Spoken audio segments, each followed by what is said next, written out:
আওয়ামী লীগ সময়ে লক্ষ লক্ষ কোটি টাকা বীমা কোম্পানিগুলা থেকে তারা লুটপাট করে নিয়েছে। এই বীমা কোম্পানিগুলোর ব্যাপারে এবং মানুষ যারা এখানে অর্থ জমা রেখেছে সেগুলা পুনরুদ্ধারে সরকার কোনো উদ্যোগ নেবে কিনা।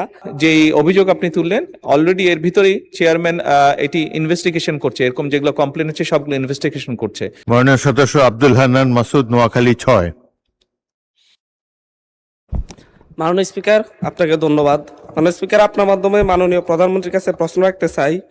বাংলাদেশের কয়েক ডজন বীমা কোম্পানি যারা বিভিন্ন প্রতারণামূলক অফার দিয়ে মানুষের বীমার টাকা আত্মসাৎ করেছে এবং আওয়ামী লীগ সময়ে লক্ষ লক্ষ কোটি টাকা বীমা কোম্পানিগুলা থেকে তারা লুটপাট করে নিয়েছে।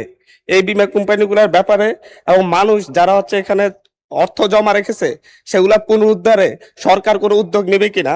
আমার উপজেলা সহ সারা বাংলাদেশে এরকম লক্ষ লক্ষ ক্ষতিগ্রস্ত মানুষ রয়েছেন যাদের টাকা বীমা কোম্পানিগুলো আত্মসাৎ করেছে। ধন্যবাদ মাননীয় স্পিকার। মাননীয় প্রধানমন্ত্রী। মাননীয় স্পিকার, ধন্যবাদ আপনাকে এবং আপনার মাধ্যমে আমি সংসদ সদস্যকেও ধন্যবাদ জানাচ্ছি তার প্রশ্নের জন্য।